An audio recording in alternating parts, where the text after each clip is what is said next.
What's up guys, Mr. Dove here. So I know if you're watching this video, you're wanting to paint without using tape. So I've got this thing, it's called an edger. And what it does, it's got a flat surface on it like this. It's got like this pad on it. I've already got paint on there, so I don't want to touch it. But and then it's got rollers on the top, which you got along the other wall or trim piece, whatever you're guiding along. And your paint will get right in pretty well really close to the edge. Not quite on the edge, but really close to it. And that's a good thing with these things. You know, saves a hell of a lot of time when it comes to tape. So I'm going to show you how to work this thing. So what I like to do is I like to cover the entire surface pretty uniformly.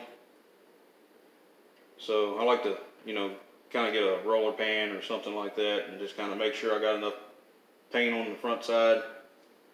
Kind of like that. And then I'm going to wipe it off. Just like so, to get a uniform thickness. I don't want a whole lot of paint on there, but I want to make sure it's evenly loaded. And it seems like it's pretty evenly loaded. It don't hurt to go back over the second time. So, about like that. And it's got a little bit of paint on the edges here. And that will cause issues later on. So, you know, if you got like a paper towel or something, you know, you can wipe those up. I got a little rag over here.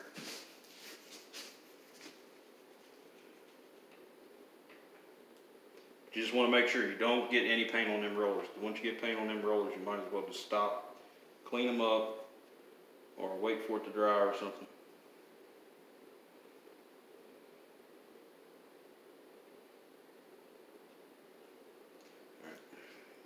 So I'm going to show you all how to paint this up here. I'm painting the ceiling actually right now, and I don't want to get any white paint on the wall. Move that roller pan out of the way. Now if your drywall mudding job is okay, this will be a pretty easy process. But sometimes, you know, in the corners you'll get some divots or things like that from where they sanded just a little bit too far, or you might get some projections where they didn't sand enough, and that's going to cause issues with this system. Because what happens is, you know, considering this is a flat surface, you know, what it's going to do is it's going to try to go around that. So these rollers, you know, are obviously going to try to follow, you know, any contour with the ceiling. So, you know, if you got a projection, you know, kind of like this, you know, what it's going to do is it's going to put paint on the wall right there in that area. You know, I think we're in good shape. Might have one little spot right there that, you know, where the drywall mud's projecting just a tad, but I'm not too concerned about that. I mean, that's pretty close. I couldn't do this good of a job with tape, so.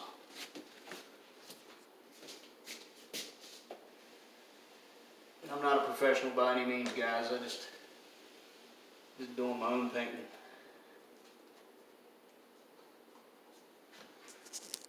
But this is my method to get around tape.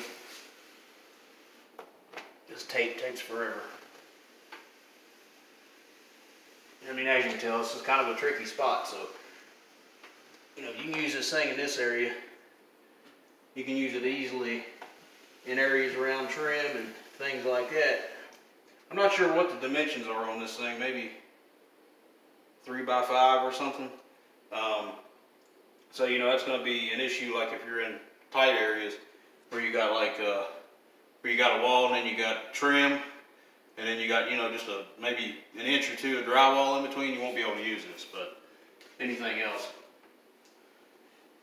as long as the gap's as wide as this thing is, or bigger, you'll be okay. So, it don't take long for these things to unload.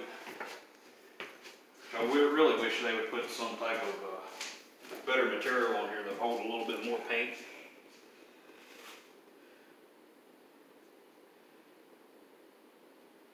Like some of the rollers you get, you know, you can load them up pretty good, and the roller doesn't drip everywhere. Then again, it wouldn't be as thin. So, you know, it probably cause issues with trimming and things.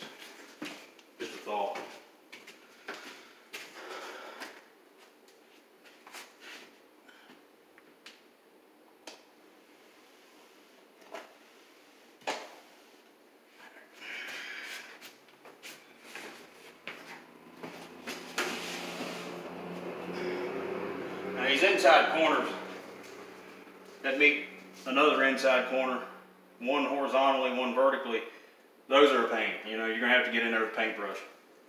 But you can get in there pretty close with one of these. See, what I'm trying to do is actually take and make the ceiling white and the walls yellow, which I actually call it sandalwood, but you get the point.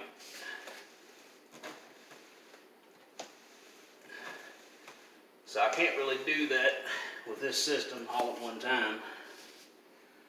So that looks pretty good. This stuff's kind of thin, so it's not really covering everything. I'll have to come back over it with another coat, but you know, y'all get the point. So anyway, hopefully y'all like this video.